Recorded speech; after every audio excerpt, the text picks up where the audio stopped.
नमस्कार साथियों, इस वीडियो में मैं रामनिवास मेहरा आपको आर के एसएमबी के आकलन एवं ऐसे एक के टाइम टेबल की जानकारी दूंगा और परिचित करवाऊंगा आपको उन आवश्यक दिशा निर्देशों से जो ऐसे एक एवं आर के एसएमबी के आकलन से जुड़े हुए हैं। तो संपूर्ण जानकारी देने से पहले साथियों, मेरा आपसे छोटा सा निवेदन रहेगा कि यदि आप चैनल पर नए हैं तो प्लीज चैनल को सब्सक्राइब करके घंटी वाले बेल आइकन को दबाकर ऑल पर भी प्रेस कीजिएगा, क्योंकि मैं इसी प्रकार के महत्वपूर्ण कंटेंट आपके लिए चैनल पर सबसे पहले लेकर उपस्थित रहता हूं। तो चलिए साथियों, जानते हैं संपूर्ण दिशा निर्देश और टाइम टेबल को। आर के एसएमबी के प्रथम आकलन हेतु जो परीक्षा कार्यक्रम तय किया गया है उसमें 30 अक्टूबर 2023 वार सोमवार को प्रातः 11:30 से 12:30 तक 3 से 5 में जो विद्यार्थी हमारे अध्ययनरत है उनका आर के एसएमबी के जो आकलन किया जाएगा वो हिंदी का किया जाएगा। आपको ये ध्यान रखना है कि कक्षा 3 में अध्ययनरत करने वाले विद्यार्थियों का भी आपको हिंदी का ही एग्जाम लेना है, 4 में अध्ययन करने वाले विद्यार्थियों का भी आपको हिंदी का ही एग्जाम लेना है और 5 में जो हमारे विद्यार्थी अध्ययनरत है उनका भी हिंदी का ही हमें एग्जाम लेना है। अब बात करते हैं हम 31 अक्टूबर 2023 की। उस दिन मंगलवार रहेगा, प्रातः 11:30 से 12:30 तक 3 से 5 में जितने भी हमारे विद्यार्थी अध्ययनरत है उनका अंग्रेजी का आर के एसएमबी के आकलन किया जाएगा। मतलब कक्षा 3, 4 और 5 तीनों कक्षाओं का अंग्रेजी का एग्जाम उस दिन रहेगा। अब आगे बात करते हैं हम 1 नवंबर 2023 की। तो उस दिन रहेगा, वार रहेगा बुधवार, और जो समय रहेगा प्रातः 11:30 से 12:30 तक वही एग्जाम का हमारा समय रहेगा। और कक्षा 3 से 5 में जो हमारे विद्यार्थी अध्ययनरत है उनका गणित का आर के एसएमबी के आकलन लिया जाएगा। अब हम बात करते हैं कक्षा 6 से 8 में जो हमारे विद्यार्थी अध्ययनरत है उनकी।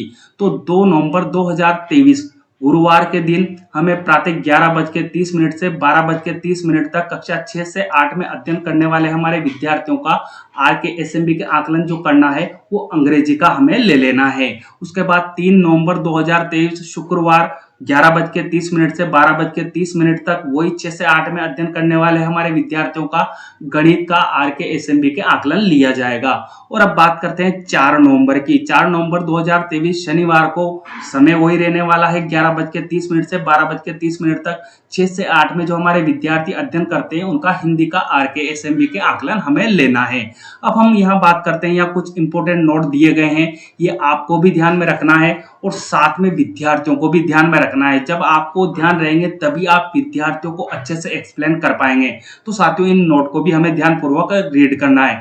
यहाँ हमें जानकारी दी जा रही है, परीक्षार्थी और शिक्षक परीक्षा की दिनांक और समय का पूरा ध्यान रखें। आपको यहाँ ऊपर जो परीक्षा की दिनांक बताई गई है और समय बताया गया है उसका परीक्षार्थी को भी ध्यान रखना है और जो हमारे शिक्षक गण हैं उनको भी ध्यान रखना है कि परीक्षा उनको लेनी है, इसी टाइम टेबल के अनुसार लेनी है, उसमें कोई आपको चेंजेस नहीं करना है।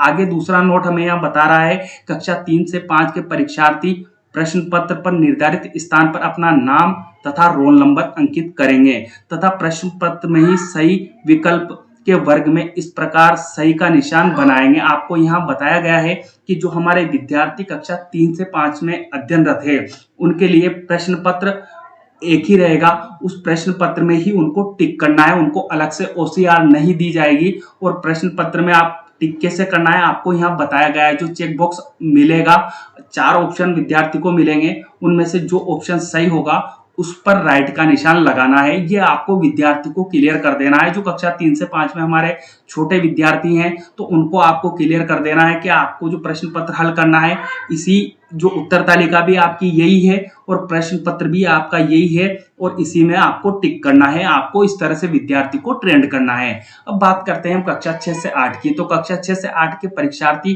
प्रश्न पत्र के साथ उपलब्ध कराई गई ओसीआर सीट पर निर्धारित स्थान पर स्वयं का नाम, कक्षा, रोल नंबर तथा विषय अंकित करेंगे। अब यहाँ 6 से 8 में थोड़ा सा चेंजेस है साथियों। विद्यार्थियों को प्रश्न पत्र अलग दिया जाएगा और ओसीआर सीट अलग से दी जाएगी। तो आपको क्या ध्यान रखना है, विद्यार्थियों को ये क्लियर कर देना है कि आपको प्रश्न पत्र में जो आप उत्तर हल करेंगे उसका सही का निशान आप OCR शीट पर लगाएंगे और OCR शीट पर विद्यार्थियों को अपना नाम भी लिखना है, रोल नंबर भी लिखना है और विषय भी लिखना है तथा इस शीट में ही सही का विकल्प के वर्ग में इस प्रकार सही का निशान बनाएंगे। OCR शीट विद्यार्थी को दी जाएगी तो उस OCR शीट पर उनको जैसे यहाँ टिक करके बताया गया है ऐसे OCR शीट पर 1 2 3 4 जो ऑप्शन रहेंगे उन पर विद्यार्थियों को टिक करना होगा और OCR शीट पर इस बात का आपको ध्यान रखना है कि विद्यार्थी का नाम भी आपको अंकित कराना है, उसकी कक्षा भी आपको अंकित करानी है और उसके रोल नंबर भी आपको अंकित करवाने हैं। उसके बाद अगले निर्देश की हम यहाँ बात करें तो परीक्षार्थी प्रश्न पत्र अथवा OCR शीट को मोड़े नहीं। आप विद्यार्थी को पहले से ही क्लियर कर दे, जो हमारे शिक्षक साथी है वो पहले से ही क्लियर कर दे कि आपको प्रश्न पत्र को भी नहीं मोड़ना है और OCR शीट को भी आपको मोड़ना नहीं है। इसे शिक्षक द्वारा स्कैन किया जाएगा अतएव सीधा रखा जाना है। मतलब आपकी जो OCR शीट की जो स्कैनिंग होगी वो RKSMB के ऐप पर स्कैनिंग होगी तो आपके विद्यार्थी OCR शीट को फाड़े नहीं या उसके कोने मोड़े नहीं, इस बात का आपको ध्यान रखना है। मतलब विद्यार्थियों को ऐसे गाइड कर देना है कि वो आपके निर्देशों का पालन करें। अब आगे जो यहाँ हमें निर्देश दिया जा रहा है RKSMB के अंतर्गत यह प्रथम आकलन स्कूल शिक्षा विभाग के समस्त राजकीय विद्यालयों में आयोजित किया जाएगा।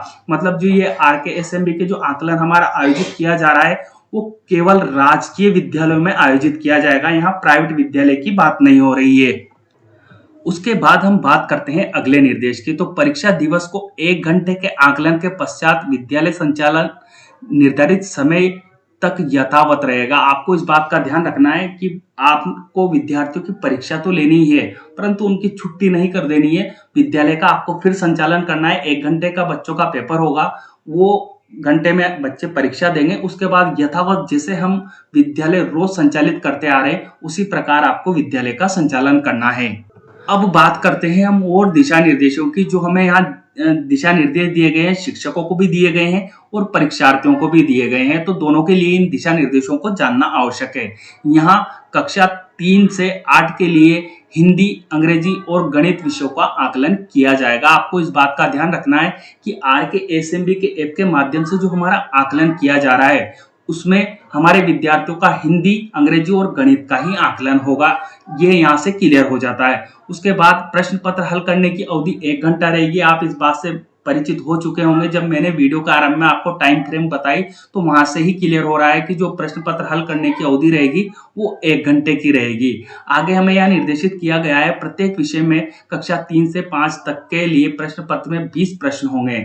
इस बात का आपको ध्यान रखना है कि जो विद्यार्थी 3 से 5 में अध्ययनरत है उनके लिए जो प्रश्न पत्र आएगा उसमें 20 प्रश्न रहेंगे और कक्षा 6 से 8 के लिए जो विद्यार्थी है हमारे पास उनके लिए जो प्रश्न पत्र आएगा उनमें 30 प्रश्न रहेंगे। आपको इस बात का ध्यान रखना है। अब 3 से 5 के परीक्षार्थियों के लिए प्रश्न पत्र और उत्तर पत्रक एक ही पृष्ठ पर मुद्रित होगा।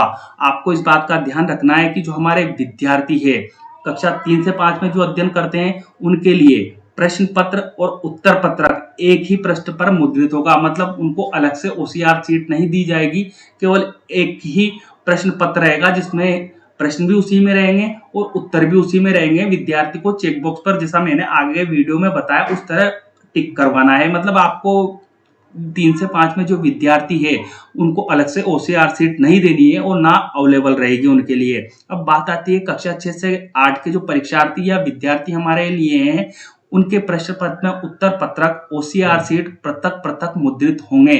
अब कक्षा 6 से 8 में जो विद्यार्थी अध्ययनरत है उनके लिए प्रश्न पत्र अलग आएगा और OCR शीट अलग आएगी। विद्यार्थी प्रश्न पत्र में से प्रश्न पढ़ेंगे और OCR शीट पर उसका आंसर देंगे। और आपको मैं फिर याद दिला दूं कि OCR शीट पे विद्यार्थी का नाम भी आपको लिखना है, कक्षा भी आपको लिखानी है विद्यार्थी से और विषय भी आपको लिखाना है। आपको आगे निर्देशित किया जा चुका है। तो आप यहाँ से क्लियर हो चुका है कि कक्षा 6 से जो हमारे 8वीं विद्यार्थी है उनके लिए OCR शीट अलग आने वाली है और प्रश्न पत्र अलग आने वाला है। बात करते हैं अगले निर्देश की। तो परीक्षार्थी द्वारा आवश्यकता पड़ने पर रफ कार्य अलग से एक शीट पर किया जाएगा। यदि विद्यार्थियों को आवश्यकता है रफ कार्य करने की तो उनके लिए अलग से उन्हें कागज अवेलेबल करवा देना है। आगे अलग से उन्हें जो पेपर है आप अवेलेबल करवा सकते हैं। प्रश्न पत्र और उत्तर पत्रक पर रफ कार्य करना निषिद्ध है। इस बात का आपको ध्यान रखना है कि जो प्रश्न पत्र दिया जाएगा और OCR शीट दी जाएगी, उस पर विद्यार्थी रफ कार्य नहीं करे, ये आपको ध्यान रखना है। यदि विद्यार्थी को रफ कार्य करने की आवश्यकता पड़ती है तो आप अलग से उन्हें कागज अवेलेबल करवा दीजिएगा। अगले निर्देश की हम बात करें तो यहाँ हमें दिया जा रहा है, परीक्षार्थी को एक प्रश्न पत्र के उत्तर के लिए 4 विकल्प दिए जाएंगे। मतलब मैंने आपको वीडियो के आरंभ में भी बताया कि विद्यार्थी को यहाँ क्या है, जो ऑब्जेक्टिव क्वेश्चन मिलेंगे। एक प्रश्न रहेगा, उसके 4 उत्तर रहेंगे, वो चाहे क्रमांक 1 2 3 4 में दे दिए जाए या आबा में दे दी जाए। तो इस प्रकार 4 विकल्प उनको दिए जाएंगे। परीक्षार्थी द्वारा सही विकल्प के चौकोर बॉक्स में पेंसिल द्वारा सही का निशान बनवाना होगा। अब साथियों, आपको यहाँ ध्यान रखना है कि विद्यार्थियों को क्या उपयोग में लेनी होगी, पेंसिल उपयोग में लेनी होगी। यहाँ से क्लियर हो जाता है विद्यार्थी से आप पेन से कार्य नहीं कराए, क्योंकि निर्देश में हमें कहा जा रहा है कि जो विद्यार्थी राइट का निशान लगाएंगे चेक बॉक्स पर, उस पर उसके लिए उनको पेंसिल उपयोग में लेनी है। यहाँ से क्लियर हो रहा है। तो साथियों, ये थे कुछ आवश्यक दिशा निर्देश और टाइम टेबल जो RK के हमारा विद्यार्थियों का आकलन 1 जो लिया जा रहा है उससे जुड़े। तो उम्मीद करता हूँ जानकारी आपको अच्छी लगेगी, और जानकारी आपको अच्छी लगे तो आप वीडियो को लाइक करना ना भूलिएगा। और हाँ साथियों, इस वीडियो को हमारे प्रत्येक साथियों तक पहुंचाइएगा और विद्यार्थियों तक भी पहुंचाने का कष्ट कीजिएगा, ताकि जो RK का आकलन हमारा लिया जा रहा है उसके टाइम फ्रेम से हमारे विद्यार्थी परिचित हो जाए, और जो उनके लिए आवश्यक दिशा निर्देश है उनसे भी विद्यार्थी भी परिचित हो जाए और हमारे अध्यापक साथी भी परिचित हो जाएं। मिलते हैं साथियों इसी तरह के नवीन और अहम अपडेट के साथ। तब तक के लिए जय हिंद, जय भारत।